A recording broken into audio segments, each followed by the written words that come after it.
माझे नाव मीना आहे. माझ्या घराची परिस्थिती खूप गरिबीची होती. त्यामुळे मी हॉस्पिटलमध्ये शवगृहात कामाला होते. तेथे 3-4 तरुण मुलंही कामाला होते. मी त्यांना चांगल्या प्रकारे ओळखत असे. एके दिवशी एक तरुण मुलीचे प्रेत हॉस्पिटलला आले होते. ती मुलगी दिसण्यात खूप सुंदर होती. जेव्हा तिला शवगृहात नेण्यात आले तेव्हा त्या मुलांनी तिला पाहिले आणि तिची सुंदरता पाहून त्यांना खूप आश्चर्य वाटले. ते मला म्हणू लागले की आम्हाला या मुलीसोबत एक रात्र घालवायची आहे आणि या बदल्यात आम्ही तुला काही पैसे देऊ. आधी मी त्यांना म्हणाले की तुमचे डोके ठिकाणावर आहे का, पण पैशांच्या लालसेने मी त्यांना होकार दिला. जेव्हा ते मुलं तिच्या रूममध्ये गेले तेव्हा त्यांचा ओरडण्याचा आवाज आला आणि त्यांच्या पाठोपाठ मीही तेथे गेली तेव्हा मीही ओरडली. रात्रीची वेळ होती आणि त्या मुलीचे प्रेत हॉस्पिटलमध्ये आले होते. ते तिघेही वॉर्ड बॉय त्या मुलीला पाहून दंग झाले. आम्हाला खूप भीती वाटत होती, कारण आम्ही जे करणार होतो ते खूप चुकीचे होते. आम्ही त्या मुलीला उचलून बेडवर टाकले. तिच्यात जराही प्राण नव्हता. तिचा श्वास पूर्णपणे बंद होता. मी तेथील अधिकारी नव्हती. तेथील अधिकाऱ्यांशी माझी चांगली ओळख होती. ते त्यांचे काम व्यवस्थित करत नव्हते आणि ते नेहमी कामाच्या वेळी तेथे उपस्थित राहत नसत. आणि जर कोणी राऊंडवर येत असेल तर मी त्यांच्या जागेवर त्यांचे काम सांभाळत असे. त्यामुळे ते माझ्यावर खूप खुश होते आणि मला काही पैसे लागले किंवा सुट्टी लागली तर ते मला नकार देत नव्हते. आणि आजही तेच झाले. त्यांना सुट्टीवर जायचे होते. ते मला म्हणाले की मी जात आहे आणि असेही आता यावेळी कोणीही येणार नाही, त्यामुळे तू सांभाळून घे. मी त्यांना होकार दिला आणि ते निघून गेले. आणि मी बाहेर जाऊन बसली, कारण मलाही अपेक्षा होती की यावेळी कोणीही येणार नाही, कारण बाहेर मुसळधार पाऊसही चालू होता. माझ्यासोबत ते वॉर्डबॉयसुद्धा ड्युटीवर होते. मी दिसण्यात साधारण होती, त्यामुळे मला कोणापासूनही भीती वाटत नव्हती. हे तिघं मुलं खूप विचित्र प्रकाराचे होते. त्यांना लग्न करण्याची खूप आवड होती, पण त्या तिघांचीही लग्न झाले नव्हते. ते नेहमी मुलींविषयी गप्पा मारत असत. कधीकधी रिकामे वेळेत मीही त्यांच्याजवळ जाऊन बसत असे. त्यामुळे माझाही टाइमपास होत असे, कारण माझ्याकडे दुसरा पर्यायही नव्हता. रात्रीच्या वेळी हॉस्पिटलमध्ये खूप शांतता असते. काम नसल्यामुळे आम्ही इकडे तिकडे टाइमपास करत असतो. एके दिवशी मी त्यांच्याजवळ बसली होती. त्यातील एक मुलगा म्हणत होता की आपलं हे काय आयुष्य आहे, आपल्याला जास्त पगाराची नोकरी नाही आणि त्यामुळे आपले लग्न होत नाही. दुसरा म्हणाला की लग्न झाले तर आपल्यावर आपल्या बायकोची जबाबदारी येईल आणि एवढ्या कमी पैशात आपण त्यांना काहीही सुख देऊ शकत नाही. मीही त्यांना म्हणाले की तुम्ही अगदी बरोबर सांगत आहात. ते मला माझ्या सरांविषयी विचारू लागले. मी त्यांना म्हणाले की आज सर त्यांच्या पत्नीसोबत बाहेर गेले आहेत. त्यांचे नशीब खूप चांगले आहे. त्यांना सुट्टीही मिळते आणि त्याचे पैसेही कापले जात नाही, आणि आपण जर सुट्टी घेतली तर आपले पैसेही कापले जातात. आम्ही अशा गप्पा मारत होतो आणि अचानक हॉस्पिटलमध्ये ॲम्ब्युलन्स आली आणि त्यांनी आम्हाला बोलावले. मला आश्चर्य वाटले की यावेळेस कोण आले असेल. घाईघाई आम्ही प्रेत बाहेर काढले. ॲम्ब्युलन्सवाला मला म्हणाला की तू एकटी आहे का. मी होकार दिला. मी म्हणाली काळजी करू नका, मी सांभाळून घेईल, आणि तो निघून गेला. हॉस्पिटलमध्ये एखादे प्रेत आले तर त्यांच्याविषयी संपूर्ण माहिती लिहिण्याचे काम मी करत होती. कोण आहे, काय झाले आहे, मृत्यूचे कारण काय आहे इत्यादी सर्व माहिती मी लिहित असे. आणि उरलेले सर्व काम माझ्यावरील सरांचे होते. पण आज सर सुट्टीवर गेले होते आणि आजच हे काम येऊन पडले. पण आमच्यासाठी या गोष्टी सामान्य होत्या, कारण हे नेहमीचेच झाले होते. आता स्ट्रेचरवर त्या मुलीचे प्रेत पडले होते. जसे मी तिला रूममध्ये घेऊन जात होती ते तिघं मुलं माझ्या मागे आले. त्यांना पाहून मला असे वाटले की ते माझी मदत करण्यासाठी आले आहेत, पण ते त्या मुलीचा चेहरा पाहण्यासाठी आले होते. पाहून मला आश्चर्य वाटले. ते मला म्हणाले की एकदा आम्हाला तिचा चेहरा पाहायचा आहे, ती खूप सुंदर वाटत आहे. मी त्यांना म्हणाले की ती कशीही असो, तुम्हाला काय करायचे आहे. ती मरण पावली आहे आणि तुम्ही हे बघायला आले आहात की ती कशी दिसते. आता त्याचा काय उपयोग आहे. मला माझे काम करू द्या, असे मी त्यांना म्हणाले. मला त्यांच्या या गोष्टीचे खूप वाईट वाटले आणि त्यांच्यावर खूप रागही येत होता. मी मनातल्या मनात विचार करू लागली की ह्या लोकांची विचारसरणी कशी आहे. मला वाटले ते माझी मदत करण्यासाठी आले आहेत, पण त्यांना मेलेल्या मुलीला पाहायचे होते. तरीही ते माझ्या मागे मागे येऊ लागले आणि माझ्या विनवण्या करू लागले की प्लीज आम्हाला एकदा तिला पाहायचे आहे. मी त्यांना म्हणाले की तिला पाहून तुम्हाला काय फायदा होणार आहे? तिच्या मरण्याचे दुःख करणार आहे का? तुम्हाला काय करायचे आहे ते सांगा. तुम्हाला एवढी काळजी का होत आहे? हे मला सर्व कळत आहे.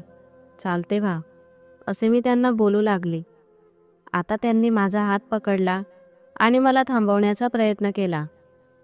मी यापूर्वी त्यांना कधीही घाबरत नव्हती, पण आज मला त्यांच्या वागण्यात खूप बदल दिसत होता आणि आज मला त्यांची भीतीही वाटू लागली होती. कारण ते 3 तरुण मुलं होते आणि मी एकटीच होती. मी त्यांना रोखू शकत नव्हती, कारण माणसापेक्षा बाईची ताकद ही कमीच असते. तरीही मोठ्या हिमतीने मी त्यांना म्हणाले की तुम्ही का त्रास देत आहात? मला माझे काम करू द्या. जर कोणी पाहिले की सरांचे काम मी करत आहे तर सरांनाही प्रॉब्लेम होतील आणि हे कामही पूर्ण होणार नाही, असे मी त्यांना म्हणाले. मला फक्त तिला रूममध्येच न्यायचे आहे आणि तिचा रिपोर्ट लिहायचा आहे. त्यानंतर माझे काम संपून जाईल, मग आपण बाहेर बसूया. ते म्हणाले की आम्हाला गप्पा मारायच्या नाही, आम्हाला त्या मुलीला बघायचे आहे आणि एकदा आम्हाला तिला पाहू दे. मी म्हणाले, का पाहू देऊ? पाहून काय करायचे आहे तुम्हाला? पण तरीही ते ऐकण्याच्या मनस्थितीत नव्हते. मी विचार केला की जर मी त्यांना पुन्हा पुन्हा नकार दिला तर ते जास्त हट्ट करतील, कारण त्यांचा स्वभाव असा होता की त्यांना जे करायचे वाटते ते तेच करतात. मग मी विचार केला की एकदा पाहू दिले तर काही फरक पडणार नाही आणि मी त्यांना होकार दिला आणि त्यांना म्हणाले की आपल्यासाठी चहा नाश्ता मागवा. सर्व काम झाल्यावर आपण सर्वजण बसून चहा नाश्ता करूया. माझ्या अशा बोलण्याने ते तिघेही हसू लागले आणि मला म्हणाले, त्यात काय विशेष आहे, आत्ताच मागवतो. मी त्या मुलीच्या चेहऱ्यावरून चादर काढली आणि तिला पाहून आम्ही सुन्न झालो, कारण ती मुलगी खूप सुंदर होती. तिला पाहून असे वाटत होते की जणू ती झोपलीच आहे. तिला पाहून असे वाटत होते की ती एका श्रीमंत घरातील मुलगी आहे. पण जेव्हा मी तिला निरखून पाहिले तेव्हा मला वाटले की मी त्या मुलीला पाहिले आहे. ते तिघेजण तिला अजूनही एकटक पाहत होते आणि म्हणत होते की ती किती सुंदर आहे आणि एवढ्या कमी वयात ती मरण पावली. तिचे नशीब किती खराब आहे. अशा मुली तर आपण पिक्चरमध्ये पाहतो, ती तर हिरोईनपेक्षा कमी दिसत नाही. तेव्हा मी म्हणाली की आपल्या आयुष्यात जर सर्व सुखसुविधा असल्या, खाणेपिणे सर्व काही व्यवस्थित असले तर व्यक्ती सुंदरच दिसतो आणि असेही ती एका श्रीमंत घरातील मुलगी आहे. तेव्हा ते मला विचारू लागले की तुला हे कसे माहीत झाले? मी त्यांना म्हणाली की एकदा ही मुलगी तिच्या वडिलांसोबत हॉस्पिटलला आली होती. तेव्हा ती खूप घाईत होती आणि तिच्या वडिलांनी तिचा हात पकडला होता. त्यावेळी मी तिथेच उभी होती आणि मी थोडी पुढे गेल्यावर तिचे वडील मला म्हणाले की थोडी मदत करा. त्यांना असे वाटले की मी स्टाफमधीलच एक आहे. जेव्हा मी तिला पकडले आणि पाहिले तेव्हा मला खूप आश्चर्य वाटले, कारण तिने आत्महत्या करण्याचा प्रयत्न केला होता. आम्ही तिला पकडून डॉक्टरांकडे नेले आणि डॉक्टरांनी तिच्यावर उपचार सुरू केले. सकाळी सकाळी हॉस्पिटलला कर्मचारी आले नव्हते, त्यामुळे मी डॉक्टरांची मदत केली. ते डॉक्टर स्वभावाने चांगले होते. त्यांच्या ड्युटीचा टाईमही संपला होता, पण तरीही इमर्जन्सी आल्यावर ते थांबत असत आणि ती एका श्रीमंत घरातील मुलगी असल्यामुळे तिच्यावर तात्काळ उपचार करण्यात आले. डॉक्टर तिच्यावर उपचार करत होते आणि तिचे वडील म्हणू लागले की मला खूप काळजी वाटत आहे. तिने हे दुसऱ्यांदा असे करण्याचा प्रयत्न केला आहे. डॉक्टर म्हणाले की तिला एवढे कोणते टेन्शन आहे की ती असे करत आहे. तिचे वडील डॉक्टरांना म्हणू लागले की ही माझी एकुलती एक मुलगी आहे आणि माझा तिच्यात खूप जीव आहे. मी तिच्या सर्व इच्छा पूर्ण करतो. आजपर्यंत मी तिला कुठल्याही गोष्टीसाठी नकार दिला नाही, पण मला माहीत नाही ती कशा प्रकारे त्या मुलाच्या प्रेमात फसली आहे. डॉक्टर म्हणाले की मग त्या मुलाशी तिचे लग्न लावून द्या आणि त्यालाही तुमच्या बिझनेसमध्ये कामाला लावा. त्यावर तिचे वडील म्हणाले की माझ्या मुलीची इच्छा माझ्यासाठी खूप महत्त्वाची आहे. मी तर एखादा शिपाई असता तरी त्याच्याशीही तिचे लग्न लावून दिले असते, पण तो लग्न करण्यासाठी तयार नव्हता. हे ऐकून मला खूप आश्चर्य वाटले की एवढ्या श्रीमंत बापाच्या मुलीशी लग्न करण्यासाठी त्या मुलाने नकार का दिला? तो एखादा वेडा मुलगाच असावा. ते मुलीला समजावण्याचा प्रयत्न करत होते की पुन्हा असे काहीही करू नको.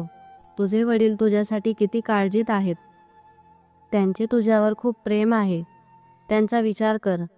आईवडिलांसाठी मुलं खूप महत्त्वाची असतात. ते खूप कष्टाने आपल्या मुलांचे पालनपोषण करतात. यावर ती मुलगी काहीही बोलली नाही. ती खाली मान टाकून फक्त ऐकत होती. मग तिला जनरल वॉर्डमध्ये शिफ्ट करण्यात आले आणि डॉक्टर म्हणाले की तिला संध्याकाळपर्यंत डिस्चार्ज मिळेल. आता तिला आराम करू द्या. तिला आरामाची गरज आहे. आता तिला थोडं खाऊपिऊ घाला, ज्यूस वगैरे द्या. यानंतर पुढे काय झाले मला माहीत नाही. पण त्या दिवशी मला दिवसभर तिचे विचार आले की ती एवढी सुंदर मुलगी होती आणि असा कोणता मुलगा होता की त्याला तिच्यासोबत लग्न करायचे नव्हते. त्याने तिच्याशी लग्न केले असते तर त्याचे नशीब उघडले असते. मी असा विचार करू लागले की जर अशी संधी मला मिळाली असती तर मी त्या संधीचे सोने केले असते. एकदा असाच प्रसंग घडला होता. एका श्रीमंत घरातील मुलाचा ॲक्सिडेंट झाला होता आणि त्याला हॉस्पिटलला आणले होते.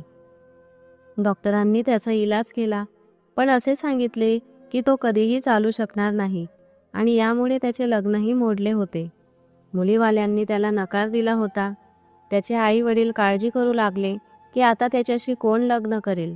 त्यावेळी माझ्या मनात असा विचार आला होता की मी त्यांना होकार द्यावा आणि म्हणावे की मी त्याच्याशी लग्न करेल आणि आयुष्यभर त्याची काळजी घेईन. कारण तो एका श्रीमंत कुटुंबातील मुलगा होता. पण त्यांचा मुलगा मला तेथे पाहून म्हणाला की या मुलीला बाहेर काढा. तिच्याकडे पाहिल्यावर माझी तब्येत जास्त खराब होत आहे.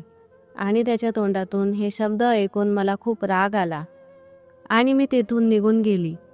गरीब लोकांचे तर नशीबच खराब असते आणि परिस्थितीही खराब असते.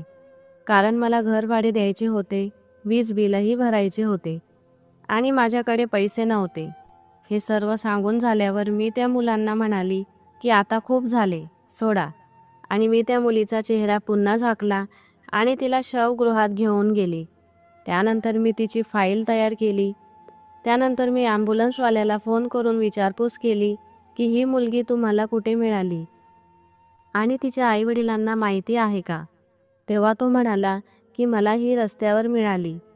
तो मला म्हणाला की जर तुमच्याकडे नंबर असेल तर तिच्या वडिलांना फोन करा. आणि एवढे बोलून मी फोन ठेवला.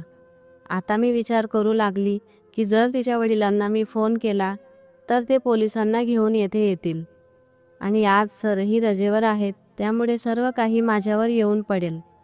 म्हणून मी असा विचार केला की सकाळी सर आल्यावर मी तिच्या आईवडिलांना फोन करेल. माझ्या आयुष्यात खूप सारे प्रॉब्लेम होते. माझ्यावर खूप जबाबदाऱ्या होत्या. त्यामुळे मला खूप एकटे वाटत असे आणि म्हणून येथे येणारे व्यक्ती जे मेलेले आहेत मी त्यांच्याशीही बोलत असे. आणि आज मी पुन्हा त्या मुलीशीही बोलू लागली. तिला म्हणाले की तुला कसले टेन्शन होते. तुझ्याकडे तर सर्व काही होते. तुझे आमच्यासारखे दुर्दैवी नशीब तर नव्हते. आमच्याकडे काहीही नसते तरी आम्ही असा पाऊल उचलण्याचा प्रयत्न करत नाही. गरिबांना जर असे सुचले असते तर या जगातील सर्व गरिबांनी आत्महत्या केली असती. पण ह्या गोष्टी तर पैसेवाल्यांनाच सुचतात. तू जिवंत होती तेव्हा मी तुला पाहिले होते. तू खूप दुःखात होती. देव जाणे तो मुलगा कोण होता ज्याने तुझी अशी अवस्था केली. मी तिला पूर्णपणे तपासून पाहिले. एवढ्या श्रीमंत वडिलांची मुलगी होती, पण तरीही तिच्या अंगावर एकही सोन्याचा दागिना नव्हता. जर मला एखादा दागिनाही मिळाला असता तर माझे प्रश्न सुटले असते. पण तुझ्या अंगावर तर काहीही नाही. अचानक रूमचा दरवाजा कोणीतरी ठोकला आणि मी घाबरले. दार उघडण्यासाठी गेली तेव्हा मी विचारले की कोण आहे. बाहेरून आवाज आला, मी आहे. तो आवाज ऐकून मला खूप आश्चर्य वाटले. फक्त 3 मुलांपैकी एक मुलगा म्हणजेच अजय तिथे आला होता. तो यापूर्वी कधीही शवघरात पाय ठेवत नव्हता, कारण त्याला भीती वाटत असे आणि हा रूम खूप विचित्र दिसत असे, कारण त्याचे बांधकाम जुने झाले होते. पण आम्हाला तर इथे काम करण्याची सवय झाली होती, त्यामुळे आम्हाला कोणत्याही प्रकारची भीती वाटत नव्हती. मी अजयला म्हणाली की तू इथे काय करत आहे. तो म्हणाला, हा हॉस्पिटल आहे, हे तुझे घर नाही. तू आधी दरवाजा उघड. मी म्हणाले की आधी तुला काय काम आहे ते सांग. त्याच्या बोलण्यावरून मला कळाले की तो एकटा नाही तर ते तिघेही आले होते. आता मला खूप राग आला. ते तिघेही येथे काय करत होते. आता मी काय करावे, दरवाजा उघडावा की नाही? मी माझे काम संपवले आणि थोड्या वेळात मी बाहेर आले. त्यांना मला काहीतरी सांगायचे होते. मी अशा प्रकारे बाहेर आली की त्यांना आत जाता आले नाही. मी म्हणाली, काय काम आहे? ते म्हणाले की अजयला काम आहे. तुला तर माहीतच आहे ना त्याचा स्वभाव कसा आहे. तो खूप प्रेमळ आहे. मी म्हणाले की तो प्रेमळ आहे ते मला मान्य आहे, पण आता त्याला कोणावर प्रेम करायचे आहे? तेव्हा ते मला म्हणू लागले की ही गोष्ट थोडी विचित्र आहे, पण आपल्या सगळ्यांच्या फायद्याची आहे आणि यात तुलाही फायदा होणार आहे. जर तू आमची मदत केलीस तर. आम्हाला हे चांगल्या प्रकारे माहिती आहे की तू 2 महिन्यापासून तुझे घरभाडेही दिले नाही आणि तुला किराणाही घेऊन जायचा आहे. मी त्यांना म्हणाली की तुम्ही माझे प्रॉब्लेम सांगू नका. तुमचे काय काम आहे ते सांगा. तेव्हा ते म्हणाले की अजयला ती मुलगी खूप आवडली आहे. त्याला थोड्या वेळासाठी आत जाऊ दे आणि तू बाहेर ये. मला त्यांच्या सांगण्याचा अर्थ कळाला नाही. मी म्हणाली, का? त्याला मुलीसोबत काय करायचे आहे? तो म्हणाला, मला ते काम आहे. आता मला कळून चुकले होते की त्याला कोणते काम होते. मी त्यांना म्हणाली की तुमचे डोके ठिकाणावर आहे का? तुम्ही कशा गोष्टी करत आहात? मी तुम्हाला असे काहीही करू देणार नाही. येथून निघून जा. मला तर आधीच समजत होते की तुमची नजर खराब आहे. त्यांना माझ्यासारखी जिवंत मुलगी सोडून मेलेली मुलगी आवडली होती. मी त्यांना म्हणाले की मला तुमची ही गोष्ट जराही आवडली नाही. ते म्हणाले की यात काय हरकत आहे आणि असेही आज हॉस्पिटलमध्ये कोणीही नाही आणि थोड्या वेळाची तर गोष्ट आहे. मी म्हणाले, जर कोणाला माहीत झाले तर? त्यावर ते म्हणाले की कोणालाही माहीत होणार नाही आणि जर कोणी पाहिले तर आपण सांगू की आम्ही रूमची साफसफाई करत होतो आणि यामध्ये तुझे नावही येणार नाही. सर्व जबाबदारी आम्ही आमच्या अंगावर घेतो. मी म्हणाली की जर सरांना हे माहीत झाले तर तुम्ही इथून घाबरून पळून जाल आणि सर्व काही माझ्या अंगावर येईल. मी एवढी रिस्क घेऊ शकत नाही आणि तेही तुमच्यासाठी. ते मला म्हणू लागले की चेहरा दाखवण्याच्या बदल्यात आम्ही तुला चहा नाश्ता दिला आहे. यावरून असे स्पष्ट होते की तुला या गोष्टीच्या बदल्यात काहीतरी नक्कीच मोठे हवे असेल. तुला जे काही हवं आहे ते आम्ही द्यायला तयार आहेत. मी त्यांना म्हणाले की तुम्ही मला काय देणार आणि कुठून देणार? तुमची स्वतःचीच देण्याची लायकी नाही. ते म्हणाले, तू फक्त सांग तुला काय पाहिजे. आता मी विचार करू लागली, कारण त्यामुळे माझे बरेचसे प्रश्न सुटणार होते. मी त्यांना म्हणाले की याबद्दल मला घर भाडे आणि लाईट बिलचे पैसे हवे आहेत. त्यांनी लगेच होकार दिला. आम्ही तिघं मिळून तुझ्या घराचे लाईट बिल आणि घर भाडे भरून देऊ. मी थोडा विचार करू लागली आणि त्यांना म्हणाली की 5 मिनिटे थांबा. मी पुन्हा त्या रूममध्ये गेली आणि आतून दार बंद केले, कारण ते काहीही करू शकत होते. मी थोडा वेळ त्या मुलीकडे पाहिले आणि विचार केला की ती जिवंत नाही, तिचे काय बिघडणार आहे, पण माझे सर्व प्रॉब्लेम सॉल्व्ह होतील. यात काय वाईट आहे? गरीब लोकांसाठी पैसा हेच त्यांचे अपयश असते आणि आजच्या जमान्यात कोणीही कोणाचा चांगला विचार करत नाही. म्हणून मी विचार केला की माझ्याकडे आता थोडाच वेळ उरला आहे. मी त्यांना म्हणाले की आधी मला पैसे हवे आहे. तुम्ही पैशांचा बंदोबस्त करा. ते म्हणाले, ठीक आहे, आम्हाला अर्ध्या तासाचा वेळ दे. ते माझा होकार ऐकून खुश झाले आणि पैशांचा बंदोबस्त करण्यासाठी बाहेर पडले. थोड्या वेळात ते परत आले आणि त्यांनी माझ्या हातात 3 महिन्याचे घर भाडे आणि लाईट बिल ठेवले. आता मी त्यांना म्हणाले की तुम्हाला एकटं त्या रूममध्ये सोडणार नाही. तुमच्यासोबत मीही तेथे राहील. ते म्हणाले की तू तिथे काय करशील? मी म्हणाले की एका साईडला जाऊन बसेल आणि त्यांनी होकार दिला. आम्ही रूममध्ये गेलो आणि ते तिला पाहून खुश झाले. मी मागे जाऊन बसली आणि पैसे मोजू लागली. थोड्याच वेळात मला त्या तिघांचा ओरडण्याचा आवाज आला. त्यांचा आवाज ऐकून माझ्या हातातून पैसे पडले आणि मीही घाबरली. समोर जाऊन पाहिले तर माझ्या पायाखालची जमीनच सरकली, कारण ती मेलेली मुलगी जिवंत झाली होती. ती त्या मुलांकडे पाहत होती आणि जेव्हा मी समोर आली तेव्हा ती मलाही पाहू लागली. आम्ही खूप घाबरलो होतो आणि भीतीपोटी आमच्याकडून दरवाजाही उघडत नव्हता. कसाबसा आम्ही दरवाजा उघडला आणि पळत सुटलो. पण जेव्हा आम्ही मागे वळून पाहिले तर आमच्यातील अजय तेथे नव्हता. आम्ही त्याला शोधू लागलो, पण तो कुठेच दिसला नाही. आम्हाला पुन्हा जाण्याची हिंमत झाली नाही आणि आम्ही आमच्या घरी निघून गेलो. आता आम्हाला चांगलेच माहिती होते की याचे परिणाम वाईट होणार आहे. सकाळ झाल्यावर सर मला फोन करू लागले, पण मी त्यांचा फोन उचलत नव्हती. पण मला हॉस्पिटलला जायचे होते आणि मी हॉस्पिटलला पोहोचली. तेथे पोहोचताच मला समजले की अजय आता या जगात नाही. तो एवढा घाबरला होता की त्याला अटॅक आला आणि तो मरण पावला. सर्वजण विचारपूस करू लागले की हे सर्व कसे झाले, पण मी त्या मुलीला शोधत होती. ती मुलगी तेथे उपस्थित नव्हती. डॉक्टरांनी त्याला चेक केले आणि त्यामध्ये समजले की त्याला हृदयविकाराचा झटका आला. डॉक्टरांनी मला विचारपूस केली, पण मी म्हणाले की मला माहीत नाही की तो तेथे काय करत होता. आम्ही सर्वजण खूप घाबरलो होतो. कदाचित देवाने आम्हाला आमच्या चुकीची शिक्षा दिली होती, पण मला हे कळत नव्हते की ती मेलेली मुलगी जिवंत कशी झाली. असे होऊ शकते का? कारण जेव्हा येथे मेलेल्या लोकांना आणले जाते तेव्हा आम्ही त्यांना तपासत नाही, कारण मेलेले लोकच शवगृहात येत असतात आणि म्हणूनच मीही तिला तपासले नव्हते, पण तिच्या शरीराची जराही हालचाल होत नव्हती. थोड्या दिवसात मी 2 डॉक्टरांना बोलताना पाहिले की त्या मुलीने एका वेगळ्याच प्रकारचे विष पिले होते. ते तिने बाहेर गावाहून मागवले होते, ज्यामुळे व्यक्तीला थोडाही त्रास होत नाही आणि तो या जगातून निघून जातो. पण देवाच्या कृपेने ती मुलगी वाचली होती. तिला काहीही झाले नव्हते, पण आता ती बोलू शकत नव्हती आणि चालूही शकत नव्हती. तिच्या वडिलांनी असे जाहीर केले की जोही डॉक्टर माझ्या मुलीला ठीक करेल, मी त्यांना ते मागतील तेवढी रक्कम देण्यासाठी तयार आहे. ते दोघे डॉक्टर त्या मुलीच्या घरी जात होते. मी डॉक्टरांना म्हणाले की मीही तुमच्या मदतीला तुमच्या सोबत येते, आणि त्यांनी होकार दिला. जेव्हा आम्ही तिच्या घरी पोहोचलो, तिची अवस्था पाहून मला खूप आश्चर्य वाटले. ती अंथरुणात पडलेली होती.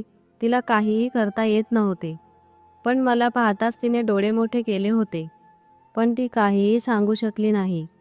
तिला अशा अवस्थेत पाहून मला खूप वाईट वाटले आणि माझ्या केलेल्या चुकीवर मला खूप पश्चाताप झाला. पैशांसाठी मी खूप चुकीचे केले आहे असे मला वाटू लागले, म्हणून मी ते पैसेही त्यांना परत केले.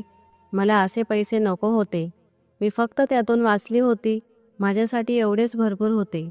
आम्ही तिघांनीही देवाची माफी मागितली, पण अजूनही जेव्हाही मी त्या रूममध्ये जात होती, मला त्या मुलीची आठवण येत होती.